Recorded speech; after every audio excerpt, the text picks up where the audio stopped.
É difícil imaginar uma época em que as pessoas não precisavam de seus smartphones para, bom, qualquer coisa. Mas não muito tempo atrás, a ideia de um supercomputador sensível ao toque no seu bolso seria ridícula.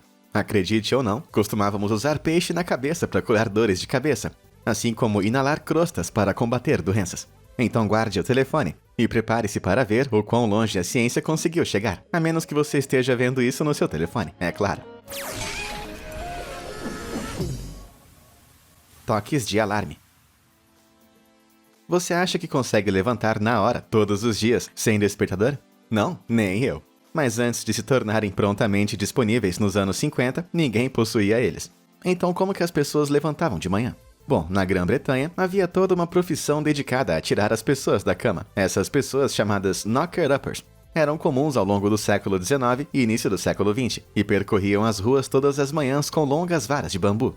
Por alguns centavos por semana, eles batiam nas janelas das pessoas em um horário específico e acordavam elas. Um famoso knocker-upper até usou um atirador de ervilhas. Mas espera aí, quem acordava eles então? Na verdade, não precisava. Eles dormiam durante o dia e naturalmente acordavam por volta das 16 horas. Infelizmente para eles, porém, quando o despertador chegou às lojas em meados do século XX, eles ficaram sem emprego. Eu não gosto muito dessa ideia de ser acordado por um estranho batendo na minha janela, mas algumas das alternativas de hoje parecem ainda piores. Como por exemplo, essa máquina aqui em miniatura, chamada Clock, que te acorda com um barulho ensurdecedor, disparando um bip até você sair da cama, persegui-la e desligá-la. Ou se você estiver mal-humorado de manhã como eu, jogar pela janela. Pague por magia. O dinheiro é uma parte tão integral de nossa sociedade que é difícil imaginar a vida sem isso. Na verdade, a origem do dinheiro pode ser datada de pelo menos 40 mil anos atrás. Naquela época, grupos de caçadores trocavam armas e ferramentas de sílex entre si. Mais tarde, as pessoas começaram a dar valor a objetos naturais, porém raros. Na África, Europa, Ásia e Austrália, eles negociavam com conchas búzios. E foi somente quase 5 mil anos atrás que a primeira moeda de metal apareceu, o shekel da Mesopotâmia. Avançando para os dias atuais, o dinheiro físico está sendo eliminado em muitos países, substituído por soluções digitais, sem contato.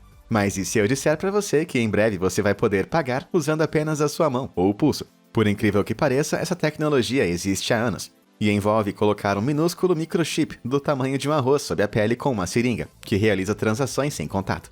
Até recentemente, ele só havia sido testado em ambientes fechados, como escritórios. Mas agora, a empresa polonesa-britânica Walletmore planeja trazer os chips para o mercado por mais ou menos $230. O que para mim parece um preço notavelmente pequeno a pagar, por se tornar essencialmente um ciborgue. A empresa afirma que é totalmente seguro e não rastreia sua localização ou informações pessoais. Mas o que você acha? Você pegaria um desses? Ou tudo parece um pouco útil demais? Mesmo que você não queira fazer pagamentos usando a sua mão, você ainda pode usá-la para clicar nos botões de curtir e se inscrever. Assim você nunca vai perder nenhum dos meus vídeos incríveis. Mas enfim, onde eu estava? Fundo do poço.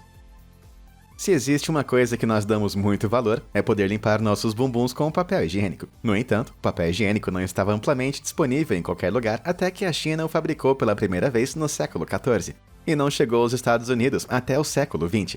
O que as pessoas faziam antes disso, então? Bom, depois de soltar os 4 cavaleiros do Cococalipse em seus banheiros podres, os primeiros americanos pegavam praticamente qualquer coisa que estivesse a seu alcance. Um favorito, no entanto, era uma espiga de milho seca. Espero que ninguém tenha misturado isso com o jantar. Um pouco antes na história, os gregos antigos preferiam limpar seus bumbuns com pedras ou fragmentos de cerâmica. Alguns pedaços de cerâmica foram encontrados inscritos com nomes de pessoas. Os historiadores acham que as pessoas fizeram isso para, literalmente, sujar o nome de alguém que não gostavam. Imagine entrar na casa de alguém e descobrir que o papel higiênico estava com a sua cara. Ai, haveria muitas perguntas. Mas o prêmio de instrumento de limpeza mais nojento de todos os tempos tem que ir para os romanos antigos. Além de usar banheiros comunitários que ofereciam privacidade zero, eles também compartilhavam esponjas em palitos. É isso mesmo, todas as pessoas que faziam o número 2 tinham que pegar uma esponja suja dentro de uma tigela nojenta para poder limpar os traseiros. Tudo bem que eles mergulhavam isso num balde de água salgada ou vinagre entre os usos, mas eu não acho que isso passaria pelas autoridades de higiene hoje em dia. Mas felizmente agora nós vivemos com a alegria do papel higiênico macio e limpo. Eu espero que meu rosto não esteja estampado no seu papel higiênico, mas não tem problema, você nunca vai ver mesmo. Raios radicais. Quando você pensa em raios-x, é provável que imagine algumas grandes máquinas em hospitais. Mas, no entanto, após a sua descoberta e desenvolvimento em 1895 pelo engenheiro e físico alemão Wilhelm Röntgen, as máquinas de raios radioativos também se tornaram comuns em lojas de calçadas. Durante a Primeira Guerra Mundial, os raios-x não eram usados apenas para examinar feridas. Os militares dos Estados Unidos também os usavam para garantir que as botas dos soldados encaixassem corretamente. Após a guerra, a tecnologia foi adaptada para caber dentro de um dispositivo estranho chamado fluoroscópio de encaixe de sapato. E na década de 1920, tanto a Grã-Bretanha quanto os Estados Unidos usaram os fluoroscópios fantasiosos. O nome pode parecer como algo saído de Harry Potter, mas esse estranho armário de madeira usou ciência, não magia, para verificar o quão bem seus sapatos se encaixavam. Antes de se comprometer com uma compra, os clientes em potencial colocavam seus pés calçados no fluoroscópio. Então, com o toque de um botão, os raios-x eram transmitidos do dispositivo, e a imagem resultante aparecia numa tela. A novidade de ver os seus pés por dentro tornou os fluoroscópios muito populares e foram um dos pilares das lojas de calçados durante anos. Como sabemos agora, muita exposição a raios-x pode causar grandes problemas. Trocar sapatos por envenenamento por radiação e até câncer não parece uma boa troca. Conforme os raios-x se tornaram mais bem compreendidos, os fluoroscópios foram banidos de forma consistente em todos os Estados Unidos. No entanto, até 1970, ainda havia 17 estados que os permitiam. Bom, eu acho que eu vou manter os meus pés bem longe dessa máquina. Obrigado. Automóveis. Embora os carros sejam nosso meio de transporte preferido hoje em dia, eles são apenas uma invenção relativamente recente. Em 1886, o engenheiro alemão Carl Benz trouxe o primeiro veículo ao mercado. A empresa de Benz, mais tarde, iria se fundir com outra fabricante de automóveis alemã, Daimler, produzindo a marca icônica chamada Mercedes-Benz. Mas, no entanto, o primeiro carro era realmente bem menos potente do que um Mercedes moderno. Criativamente chamado de Benz Patent Motorwagen, de 1886, ele tinha 3 rodas, era movido a gasolina leve e água e atingia velocidades máximas de 16 km por hora. Compare isso com o carro mais rápido do mundo hoje, o Bugatti Chiron, que em 2019 conseguiu atingir a velocidade incrível de 490 km por hora, fazendo o primeiro automóvel da Benz parecer um brinquedo. A velocidade não é o único avanço impressionante para os carros, porém. Recentemente, na cidade britânica de Cambridge, 3 autotransportes foram enviados em um passeio sem motorista. Os veículos malucos usam uma série de sensores, scanners a laser e câmeras para construir um mapa 3D do ambiente que lhes permite manobrar por ele, sem acidentes e por conta própria. Embora vai demorar um pouco até que os carros autônomos sejam legalizados nas estradas, o futuro pode chegar mais cedo do que você pensa. Isso que eu chamo de combustível para o cérebro. Limpeza chique. Roupas novas têm que ser lavadas antes de serem usadas pela primeira vez, mas é provável que você as vista direto de qualquer jeito, não é mesmo? Bom, se você vivesse na Idade Média, teria agido de forma bem diferente. Isso porque, naquela época, os fabricantes de roupas banhavam seus tecidos em xixi velho. Sim, você ouviu direito, a urina. Depois de ser deixada por 1 ou 2 semanas, ela se decompõe e produz um gás pungente chamado amônia. Apesar de cheirar como banheiro público, a substância é na verdade um produto de limpeza incrivelmente eficaz. Na Inglaterra medieval, os fabricantes de tecidos transformavam lã em tecido, mas inicialmente ficavam com um material gorduroso e inutilizável. A solução deles? Indo de porta em porta, descaradamente, pedindo o máximo de xixi que os ocupantes pudessem dar. Beleza, eu nunca mais vou reclamar do meu trabalho. No final desse dia terrível, a quantidade de xixi era despejada em grandes potes e deixada até ficar obsoleta. Então, uma vez pronta, a lã suja era mergulhada naqueles potes de xixi. Finalmente, era o trabalho sem alegria do Fuller ficar na bagunça fedida e encharcada de xixi e pisar com os pés descalços para cima e para baixo, em um processo repugnante que muitas vezes levava o dia inteiro. Isso pressionava a amônia para dentro do tecido, desengordurando ele e expelindo um fedor muito rançoso. Credo. Mas não eram apenas os britânicos que usavam xixi para limpeza. Lá na Roma Antiga, as pessoas usavam urina para branquear suas roupas. E, espera aí, os dentes também? Não, credo. Felizmente, devido às maravilhas da ciência moderna, nós produzimos amônia em plantas especiais agora, usando gás natural, para que não precisemos depender de resíduos corporais. Todas aquelas celebridades com seus dentes brancos e brilhantes não estariam sorrindo muito se tivessem que, você sabe, fazer isso à moda antiga.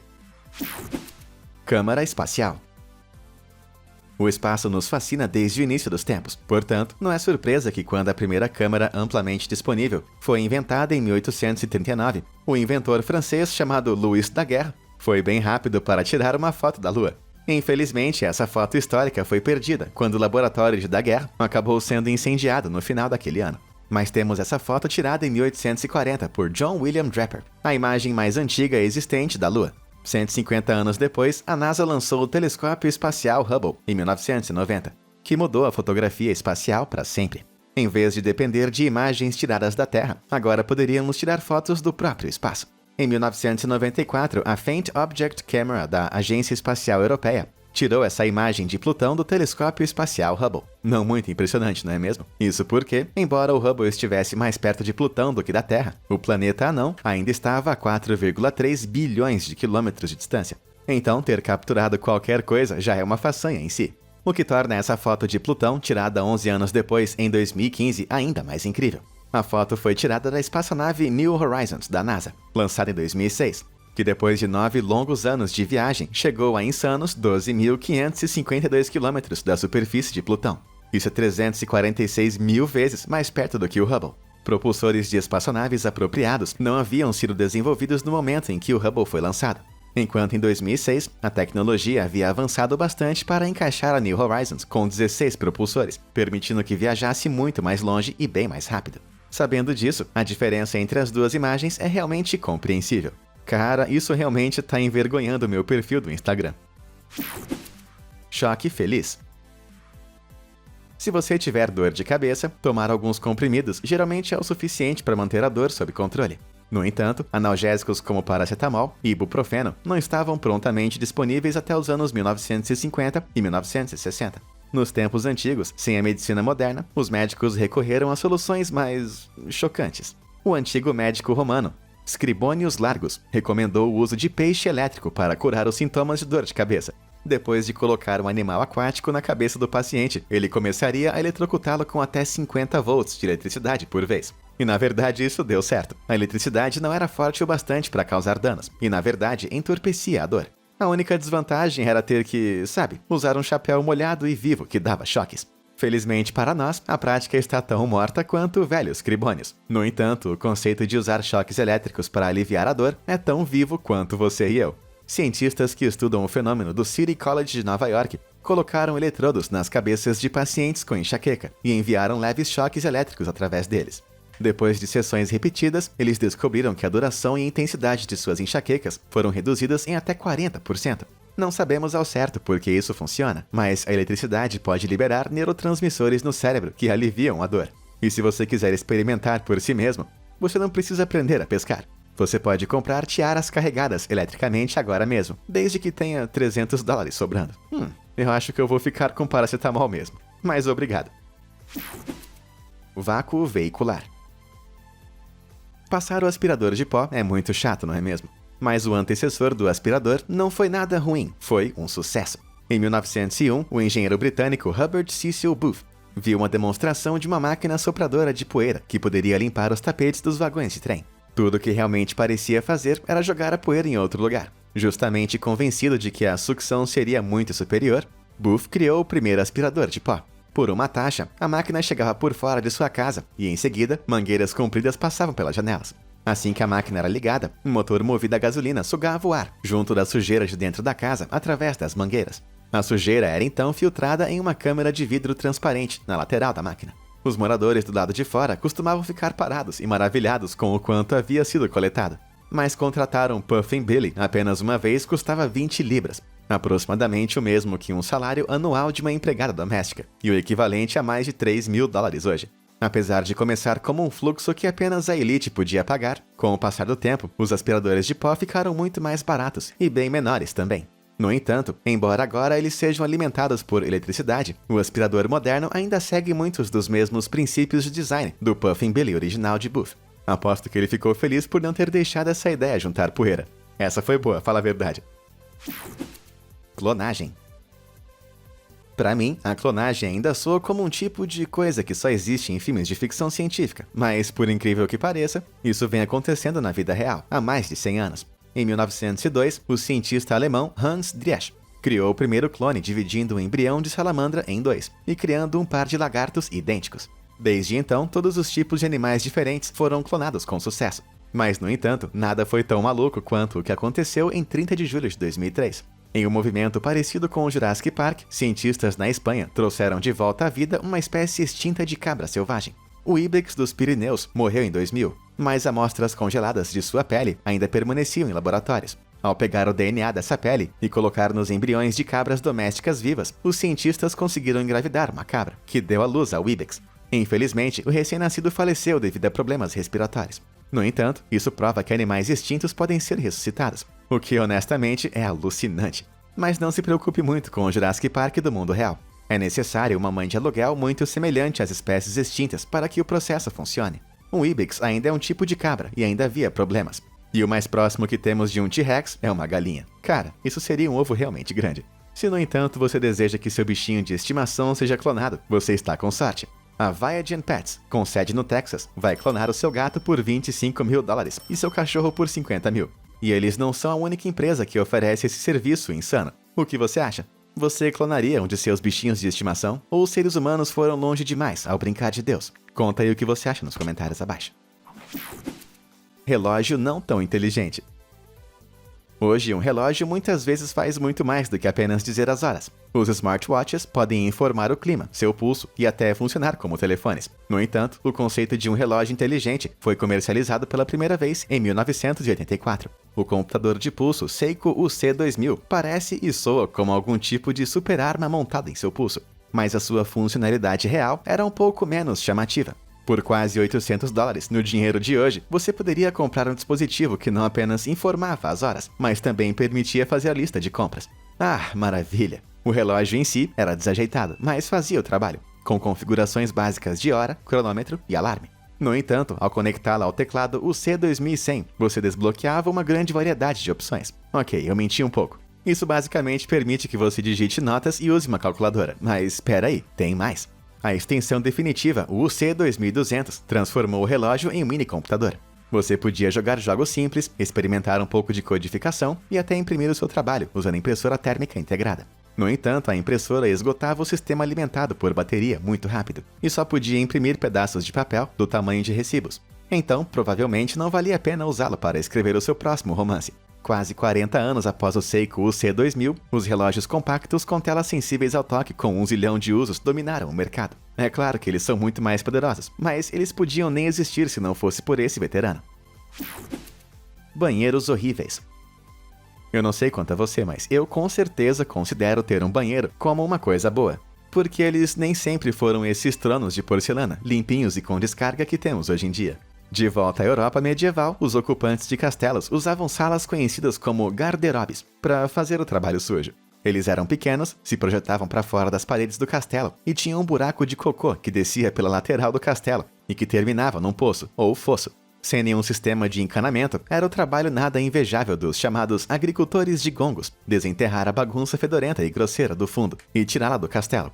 Na verdade, os garderobes cheiravam tão mal que as pessoas costumavam guardar suas roupas neles, porque o fedor pungente afastava as mariposas que comiam o material. E daí vem o nome, garder, é francês para guardar, e robe, que se refere às roupas. Felizmente, os banheiros modernos não cheiram tão mal graças ao desenvolvimento de sistemas de esgoto. O lixo agora é descartado através de sua pia e vaso sanitário e enviado para o subsolo através de ralos e esgotos. De lá, ele é levado para estações de tratamento de água, onde os sólidos são separados dos líquidos e coletados para adubação. O líquido restante é passado por bactérias comedoras de resíduos. E, finalmente, a água limpa é devolvida aos nossos rios e mares. Caramba! Bem que eu queria que a minha rotina de limpeza fosse tão completa. Profetizando a gravidez.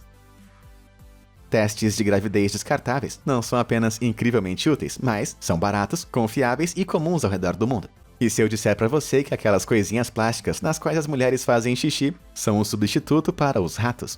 Veja, quando uma mulher está grávida, o seu xixi tem um hormônio reprodutivo chamado gonadotrofina coriônica humana, ou HCG, e é isso que o teste de gravidez moderno detecta. Em 1927, no entanto, isso era apenas uma teoria, até que os ginecologistas alemães Selmar Ascheim e Bernard Zondek injetaram urina de mulheres em camundongos imaturos.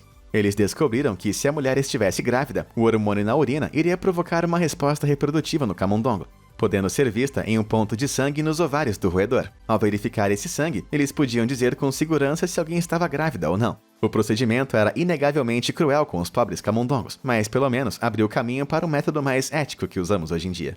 Mas os testes de gravidez nem sempre foram tão científicos. Algumas centenas de anos atrás, no século XVI, profetas do xixi era uma maneira comum de ver se você estava esperando um bebê. As mulheres iam até essas figuras místicas e lhes davam amostras de sua urina, que o profeta inspecionava. O profeta do xixi também pode testar para ver se a urina enferrujou um prego ou mudou a cor de uma folha. Sem surpresa, não há evidências científicas para apoiar nada disso. E, senhoritas, se vocês já viram algum homenzinho em seu xixi, diz aí pra mim nos comentários abaixo. E, por favor, chame um médico. Loucura do mercúrio. Por milhares de anos, os humanos foram fascinados pelo líquido metálico prateado, conhecido por mercúrio. Já no século III a.C., Qin Shi Huang, o primeiro imperador da dinastia Qin da China, estava obcecado com esse material. Ele acreditava que isso era mágico e engoliu pílulas de mercúrio para alcançar a vida eterna. Mas, ironicamente, foi bem isso que causou a sua morte. O mercúrio é incrivelmente venenoso para seres humanos e pode causar insônia, perda de memória, dores de cabeça e muito mais. Mas, no entanto, por centenas de anos, esse produto químico assassino foi usado como cura. Um remédio incrivelmente popular chamado calomelano tomou o mundo ocidental entre os séculos 17 e 20 e foi administrado como cura a todos os tipos de doenças. Um de seus principais componentes era, você adivinhou, o mercúrio. A ingestão do pó branco fez as pessoas babar, vomitar e usar muito o banheiro, o que era visto como purgar o corpo de fluidos ruins. Enormes doses desse veneno foram prescritas, e as pessoas continuavam consumindo, sem ideia de que estavam realmente experimentando sintomas de envenenamento por mercúrio. Nos anos 1700, o calomelano foi até comercializado como um remédio para dentição para crianças, chamado Dr. Moffat's Teeth Nia Powder. Por mais insano que pareça, só demorou até os anos 1950 para as pessoas perceberem o quão perigosa essa substância brilhante realmente era. E agora está entre os 10 principais produtos químicos de maior preocupação para a saúde da Organização Mundial da Saúde. No entanto, o vapor do mercúrio ainda é utilizado em postes de luz, lâmpadas fluorescentes e placas de publicidade. Isso ajuda as lâmpadas a funcionar com mais eficiência e é usado com tanta moderação que, se acontecer uma quebra, não vai causar nenhum dano. Mas isso não é um passe livre para vandalizar todos os postes de luz que você vê. Vacinas. Nos últimos tempos, nós nos acostumamos bastante com o conceito de vacinas. Cadê os meus amigos duplamente vacinados contra o Covid? Ao introduzir uma forma enfraquecida de um vírus em nossos corpos, nós somos capazes de combater a doença. E ao fazer isso, obtemos anticorpos que nos protegem dela no futuro. As vacinas podem ser um processo clínico e higiênico agora, mas nem sempre foi assim. A primeira instância conhecida de vacinação remonta à China do século XI, e cara, era bem ruim. A varíola estava dilacerando o país, espalhando febre, erupções cutâneas e muitas vezes a morte. Então, as pessoas estavam dispostas a fazer praticamente qualquer coisa para não pegar isso. Mais comumente, as crostas dos pacientes eram retiradas e coletadas, antes de serem moídas em um pó fino. E isso nem é o pior. Uma alternativa era fazer um pequeno corte na pele de uma pessoa saudável, e uma crosta em pó ou pus de uma pústula de varíola era inserida. Embora fosse absolutamente revoltante, na maioria dos casos, as pessoas acabaram desenvolvendo uma resistência à doença. Muito mais tarde, o médico inglês do século XVIII, Edward Jenner, deu os primeiros passos para modernizar esse processo. Ele, de forma bastante arriscada, injetou varíola bovina em um garoto, e depois descobriu que o garoto estava imune à varíola mais mortal. Ele criou o termo vacinação do latim vaca, que significa vaca. Então, quase 100 anos depois, o cientista francês Louis Pasteur conduziu as primeiras vacinas de verdade, injetando versões enfraquecidas de bactérias perigosas em hospedeiros saudáveis. E ele fez uma homenagem a Jenner, mantendo o mesmo nome. Não importa o quanto você deteste agulhas, você tem que admitir, elas são bem melhores do que inalar crostas nojentas pelo nariz. Ufa e eca! Qual dessas tecnologias fez você realmente apreciar o quão longe a ciência chegou? Diz aí pra mim nos comentários abaixo. Muito obrigado por assistir e até a próxima!